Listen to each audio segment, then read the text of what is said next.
আমাদের বাচ্চাও কি এরকম দুষ্ট হবে নাকি? কি শয়তান বাচ্চা রে, মায়ের একটাও কথা শোনে না। যাই হোক, কটা বাজে, কতক্ষণ আর ওয়েট করবো এরকম মেয়েদের সাথে সেজে? একটু টাইমে আসতে পারে না।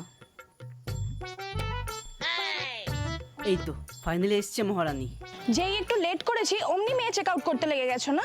দূর, আমি মরছি নিজের জ্বালায়, আর তোমার দিকে সন্দেহ শেষ হয় না। তোমার আবার কি হলো? আরে তুমি মেয়ে নাকি আমি মেয়ে? মেয়েদের মতো গন্ডা জড়িয়ে ঘুরছো কেন আজকাল? এটাও আবার ফ্যাশন নাকি? আমার যে কি অবস্থা তোমায় আর বলবো কি, শুনলেই তো এক্ষুনি ঝামেলা শুরু করে দেবে।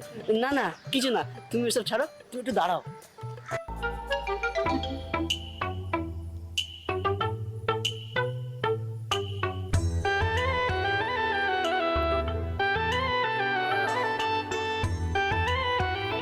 কেমন লাগলো? খুব ভালো। দিদি আর বাবা এদিকে কি করছে?